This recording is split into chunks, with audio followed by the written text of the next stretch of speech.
जय श्री राम, जय श्री राधे, जय श्री कृष्णा। और हम अपने ब्लॉग में, अपने वीडियो में हाजिर हैं अपना दशम स्कंध लेकर के। दशम स्कंध का आज से 30वां अध्याय है, जो कि आज हम कई दिनों में पढ़ रहे हैं, क्योंकि टाइम नहीं मिल पाता है। छोटे दिन होते हैं और ठंडी में काम भी पड़ जाते हैं, तो लेट हो जाता था, 12 बज जाते थे, इसलिए मैं पाठ नहीं पढ़ पाती थी। आज 12 के पहले पढ़ रही हूँ, इसलिए पढ़ पा रही हूँ। तो आज सुनिए 37वां अध्याय दशम स्कंध का।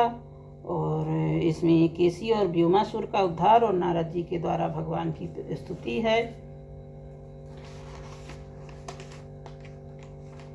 फिर है 38वां अध्याय। तो शायद अगर जल्दी हो जाएगा तो सुना ही दूंगी मैं 38वां अध्याय। फिर 39वें भगवान मथुरा गमन करेंगे। आज हम मथुरा गमन तक पढ़ लेते हैं। तो सुनिए और लाइक करिए, सब्सक्राइब करिए, और अच्छा लगे कमेंट करिए। जो भी अच्छा बुरा जो भी कमेंट करेंगे हमको अच्छा लगेगा। कमेंट में पता चलता है कि हमारे बारे में आप क्या सोचते हैं और हमारे पाठ के बारे में क्या सोचते हैं, और हम कैसा सुना रहे हैं और आपको कैसा लग रहा है, ये कमेंट के द्वारा ही पता चलता है। तो कमेंट ज़रूर करिए और लाइक करिए, सब्सक्राइब करिए, और अच्छा लगे तो शेयर भी करिए। तो सुनिए, श्री सुखदेव जी कहते हैं, परीक्षित, कंस ने जिस केसी नाम के दैत्य भेजा था, वह बड़े घोर भारी घोड़े के रूप में मन के समान वेग से दौड़ता हुआ ब्रज में आया। अपने टापों से धरती खोदता रहा। वह गर्दन के छितराए हुए बालों के छटके से आकाश को, बादल और विमानों को भीड़ तितर बितर करता रहा। उसकी भयानक हिनहिनाहट में सबके सब भय से कांप रहे थे। आंखें थी, मुंह क्या था मानो वृक्ष का कोड़र। उस देखने से डर लगता था। बड़ी मोटी गर्दन, शरीर इतना विशाल था मालूम होता था काली काली बादल में घटा है। नियत से पाप भरा था। वह श्री कृष्ण को मारकर अपने स्वामी कंस का हित करना चाहता था।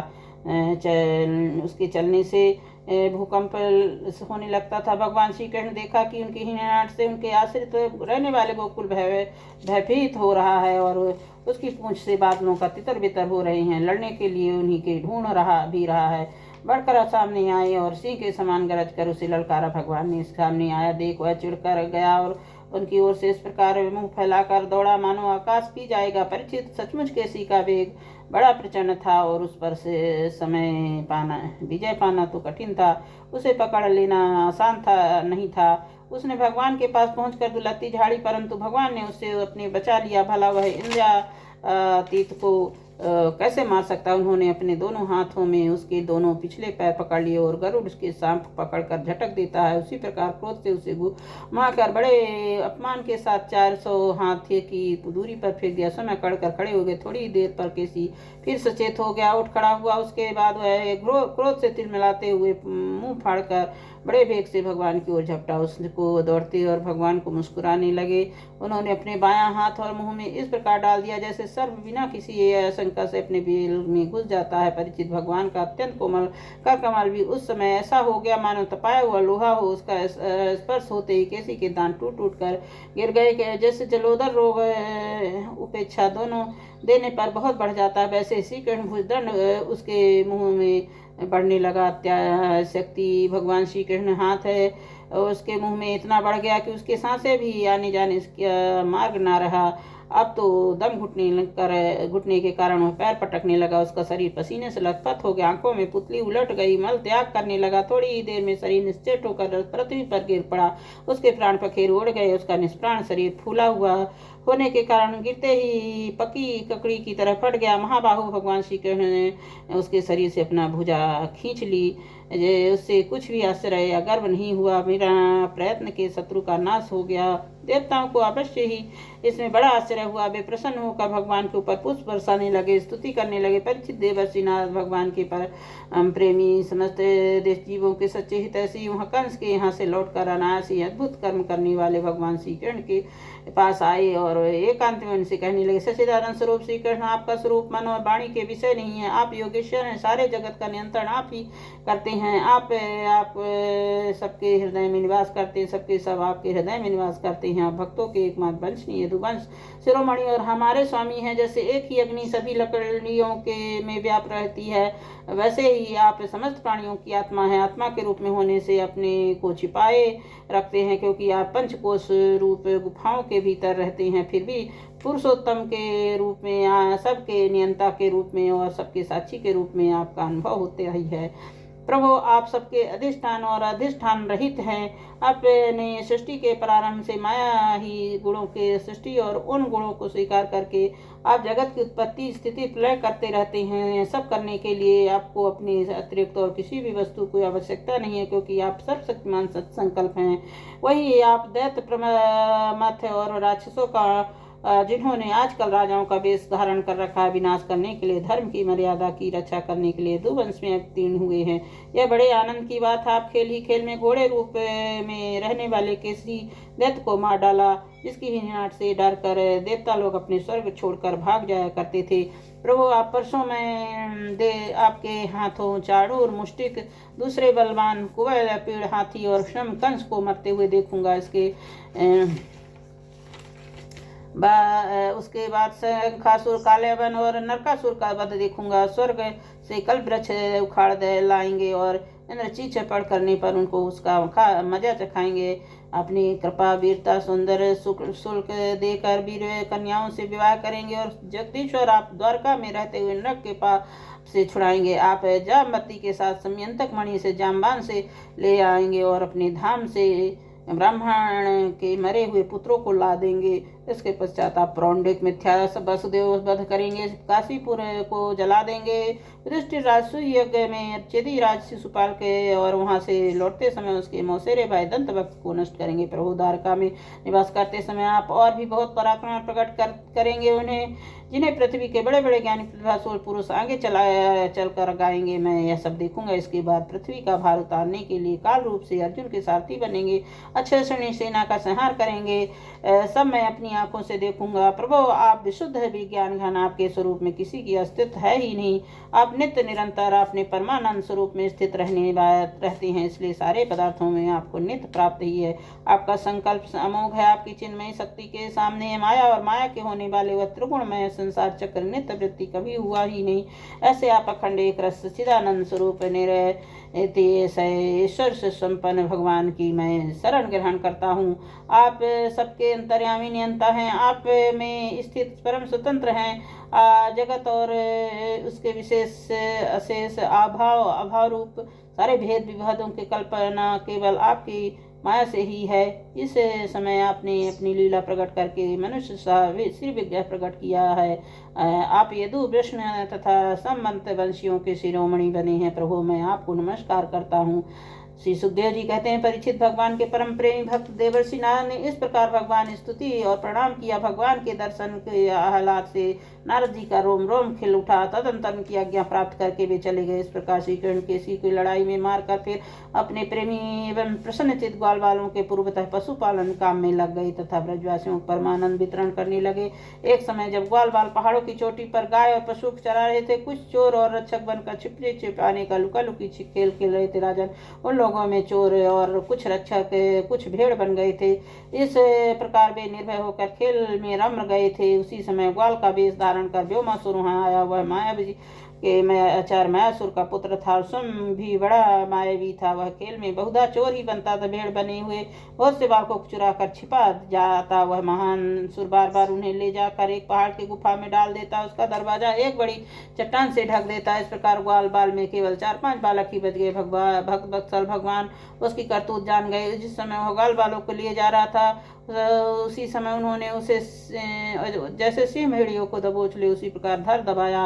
व्योमासुर बड़ी बली था। उसने पहाड़ के समान अपने असली रूप प्रकट कर दिया और चाहा कि अपने को छुड़ा लूं, परंतु भगवान ने उसकी इस प्रकार शिकंजे में फांस लिया कि था कि वह अपने को छुड़ा ना सका। भगवान श्री कृष्ण अपने दोनों हाथों से जकड़कर उसे भूमि पर गिरा दिया और पशु की भांति गला घोट कर मार डाला। देवता लोग विमानों पर चढ़कर उनकी लीला देख रहे थे। आप भगवान श्री कृष्ण गुफा के द्वार पर लगे हुए उन चट्टानों के पहियान तोड़ डाले और ग्वाल बालों को उस संकटपूर्ण स्थान से निकाल लिया। बड़े बड़े देवता और ग्वाल बाल उनकी स्तुति करने लगे और भगवान श्री कृष्ण ब्रज में चले गए। इस तरह हमारा 37वां अध्याय समाप्त हुआ। और अब 38 अध्याय है अक्रूर की ब्रज यात्रा। तो अब अक्रूर जी आएंगे भगवान को लेने के लिए, ये कहानी है। इसमें श्री सुखदेव जी कहते हैं, परीक्षित महामती अक्रूर जी भी रात मथुरापुरी में बिताकर प्रातः काल होते ही रथ पर सवार हुए नंद बाबा के गोकुल की ओर चल दिए। अपरम भाग्यवान अक्रूर जी पर ब्रज की यात्रा करते समय मार्ग में कमल नयन भगवान श्री कृष्ण के परम प्रेम में भक्ति से परिपूर्ण हो गए। वे इस प्रकार सोचने लगे, मैंने ऐसा कौन सा शुभ कर्म किया, ऐसा कौन सी श्रेष्ठ तपस्या की, अथवा किसी सत्पात्र को ऐसा कौन सा महत्वपूर्ण दान दिया, जिसके फलस्वरूप आज मैं भगवान श्री कृष्ण के दर्शन करूंगा। मैं बड़ा विषयी हूँ। ऐसी स्थिति में बड़े बड़े सात्विक पुरुष भी जिनके गुणों का ही गान करते हैं, दर्शन नहीं कर पाते। उन भगवान दर्शन मेरे लिए अत्यंत दुर्लभ हैं, ठीक वैसे ही जैसे शूद्र कुल में बालक के लिए वेदों का कीर्तन।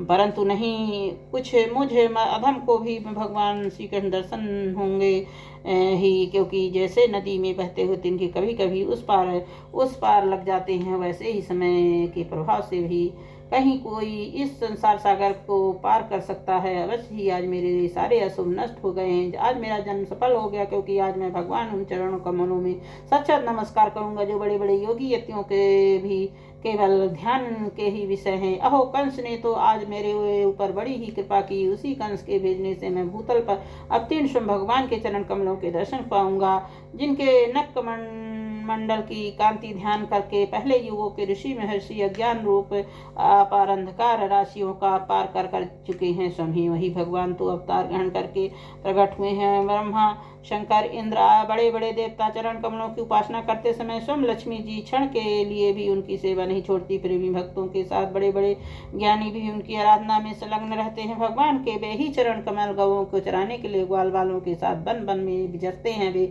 सुर मुनि बंदित श्री चरण गोपियों के वक्ष स्थल लगी हुई केसर के रंगे जय रंगे जाते हैं, चिन्हित हो जाते हैं। मैं अवश्य उनका दर्शन करूंगा। मरकत कमणी के समान सुगंधिन कांतिमान के कोमल कपोल हैं, तोते की ठोर के समान नुकीली नासिका, होठों पर मन मन मुस्कान, प्रेम भरी चितवन, कमल से कमल कोमल रत्नारे लोचन, कपोलों पर घुंघराली के लटक रही हैं। मैं प्रेम और मुक्ति के परम दानी श्री मुकुंद के उस मुख कमल का आज अवश्य दर्शन करूंगा, क्योंकि हरनी मेरी दाईं ओर से निकल रही है। भगवान विष्णु पृथ्वी का भार उतारने के लिए स्वेच्छा से मनुष्य सी लीला कर रहे हैं। वे संपूर्ण लावण्य के धाम हैं, सुंदर की मूर्ति मान निधि। आज मुझे उन्हीं का दर्शन होगा, अवश्य होगा। आज मुझे सहज से ही आंखों का फल मिल गया जाएगा। भगवान इस कार्य अरुण रूप जगत के दृष्टा मात्र हैं, और ऐसा होने पर भी दृष्टापन का अहंकार उन्हें छू तक नहीं गया। उनके चिन्मयी शक्ति के से अज्ञान के कारण होने वाले भेद भ्रम अज्ञान सहित दूर से निरस्त रहते हैं। वे अपने भगवान मोयोग माया से अपने आप में भ्रू भी लाश मात्र में से प्राण, इंद्रिय और बुद्धि आदि के सहित अपने स्वरूप भूत जीवों की रचना कर लेते हैं।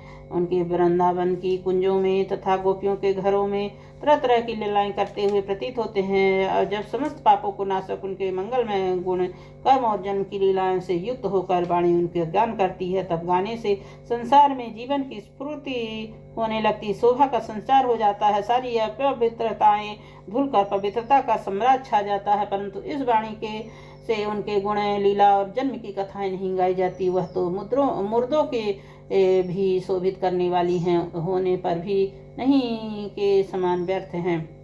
जिनके गुणगान का ही ऐसा महत्व है, यही भगवान स्वयं यदुवंश में अवतीर्ण हुए हैं। किस लिए? अपनी ही बनाई मर्यादा का पालन करने वाले श्रेष्ठ देवताओं का कल्याण करने के लिए वही परमेश्वरशाली भगवान आज ब्रज में निवास कर रहे हैं और वहीं से अपने यश का विस्तार कर रहे हैं। उनका यश इतना पवित्र है, और देवता लोग भी उस संपूर्ण मंगलमय यश का गान करते हैं। इसमें संदेह नहीं कि आज मैं अवश्य ही उन्हीं देखूंगा। वे बड़े बड़े संतों और ये लोकपालों से के भी एकमात्र आश्रय हैं, सबके परम गुरु और उनके रूप सुंदर तीनों लोगों के मन को मोह लेने वाले जो नेत्र वाले हैं, उनके लिए वह आनंद और उसकी चरम सीमा है। उसी से लक्ष्मी जी भी, जो सुंदर अधीश्वरी, उन्हें पाने के लिए ललायत रहती। हाँ, तो मैं उन्हें अवश्य देखूंगा, क्योंकि आज मेरा मंगल प्रभात है। आज मुझे प्रातः काल से ही अच्छे अच्छे शकुन दिख रहे हैं। जब मैं उन्हें देखूंगा, सर्वश्रेष्ठ पुरुष बलराम श्री कृष्ण के चरणों में नमस्कार करने के लिए तुरंत रथ से कूद पड़ूंगा, चरण पकड़ लूंगा। ओह, उनके चरण कितने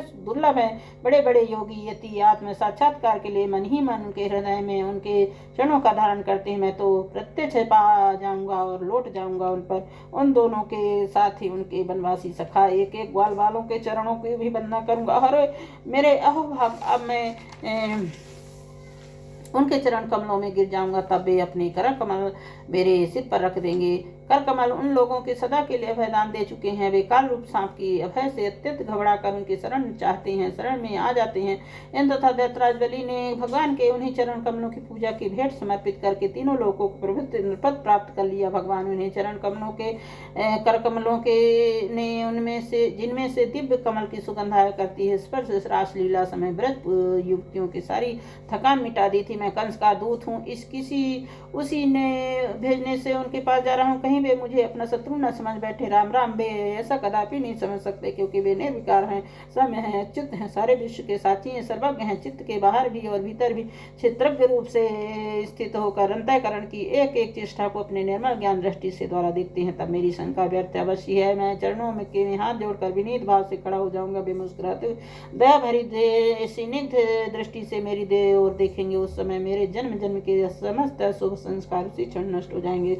निशंक होकर सदा के लिए परमानंद में मग्न हो जाऊंगा। मैं उनके कुटुंब का हूँ और उनका अत्यंत हित चाहता हूँ। सिवा और कोई मेरा रथ देव भी नहीं है। ऐसे स्थिति में अपनी लंबी लंबी बाहों से पकड़कर मुझे बस अपने हृदय से लगा लेंगे।